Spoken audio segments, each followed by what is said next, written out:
Hey guys, welcome back to the channel and welcome back to another video. Now it's the lockdown, so not much happening. Can't even go for a drive. So today I'm going to talk about the Octavia. I know we feature this car a lot on this channel, but I think it's important that I give you an overview of my experience with the Stage 1. About a month back, I remapped the ECU of this car. If you haven't checked out that video, please do check it out. So basically, I did a Stage 1 remap to this ECU of this car, and I got insane jump in power and an amazing feeling overall. But I thought that it's important that I share my views and thoughts with you guys. Overall, great experience, but of course, everything is not perfect. There are a few things which I want to address in this video, and I thought it should be interesting for you guys in case anyone of you plan to do a Stage 1 remap to your car. Without further ado, let's get started. First of all, we've crossed 900 subscribers, which is amazing. We are soon hitting 1K and we'll definitely do a giveaway for you guys. But thank you so much for all your support, and please do subscribe to the channel. 90% of our viewers are not subscribed to the channel, which is insane. So please do subscribe to the channel if you enjoy the content and do like this video. Do stick around to the end where I talk a little about the performance, the fuel economy, and some bonus things which I've come across while driving this car.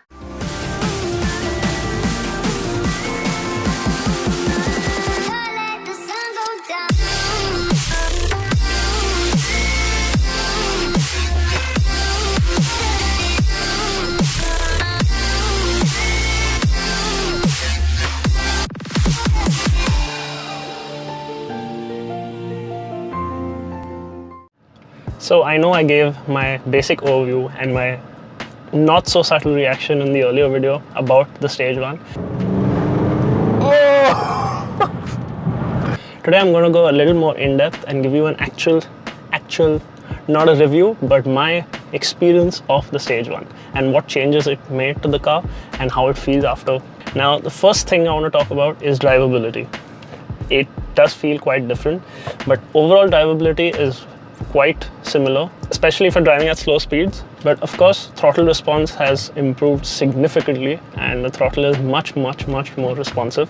That's the first thing. Secondly, you can feel the difference in the power, obviously, but even with a full car, full of luggage, full of people, the car still accelerates quite well, which wasn't the case earlier, because earlier with a lot of people you could feel that, you know, the car has slowed down a bit because of the added weight.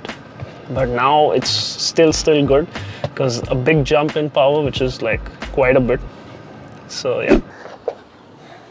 Next come the brakes. Now the brakes don't need to be changed because it's just a Stage 1 remap, and I know there's a significant increase in performance by about 50 horsepower and about 90 Newton meters of torque. But at this point, it's not required to upgrade the brakes. But maybe in the future, if I do a Stage 2 or something else, then maybe I will consider upgrading the brakes. Next comes traction. Now traction is an important thing, of course. This is a front wheel drive car, hence I'm in the front.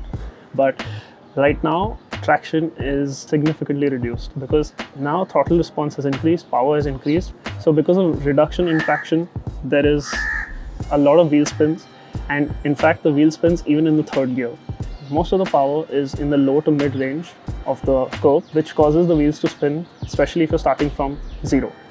But maybe in the future, if I do a Stage 2, then the curve will shift to the higher RPMs. So the mid to high RPMs will have the max power and max torque. So that will help in reducing wheel spin. So let's see. In the future, hopefully things will improve. I know you're all waiting for this, but the next one comes performance. Performance has majorly increased, and I mentioned it like I don't know how many times through this video, but now the final power, peak power at crank is 260 horsepower, which is insane, just with a Stage 1 remap. And the torque is 370 Newton meters, which is also quite high. All the powers to the front wheel. So as I mentioned, the traction has significantly reduced because the throttle response has increased and power has increased, especially low to mid range. I've already mentioned all that. What's interesting is when I'm driving and I'm at 3000 RPM, the turbo lag is a significant factor now. So from 1K to 3K RPM, it's just about okay.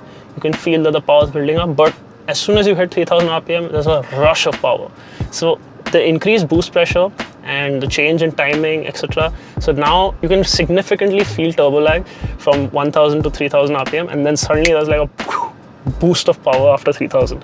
So because of that, I'm driving in manual most of the time now. Forget the automatic, I control what RPM I am at. So it's much better, especially if you want to feel that power. Which brings me to the next issue, that is fuel economy. Now, fuel economy has dropped. I would say not significantly, but it has dropped. So now fuel economy, I mean, this car on highways, etc., if you're driving without traffic, it used to give about 12 kilometers per liter. Now it gives about 10, even on highways. So but that's okay. I mean, everything comes at a price. Now, when you drive this car in traffic, there is a good drop in the economy, the fuel economy. Honestly, if you drive this car like a human, you'll get a good fuel economy. If you drive this car like you've done a stage 1 remap, that's how I drive it, you don't get the best fuel economy. Now, some bonus things which I have noticed, maybe it's just psychologically, because I know I've done something to this car, but engine sound is the same. But sometimes when I'm accelerating quite a bit to about 5000, 6000 RPM, and then I let go of the accelerator, I hear the turbo going. I'm not sure, but maybe not. I'm just imagining. Maybe there's some added pressure released and it makes that sound, but I'm not 100% sure about that. Other than that, maybe I have some future plans with this car. Maybe I want to do something more. Let's see. Let me know in the comments what you think I should get done to this car, and what do you think we should do to Dhruv's Audi A3 as well. I've been forcing him to do something. He's planning to do it. Let's see.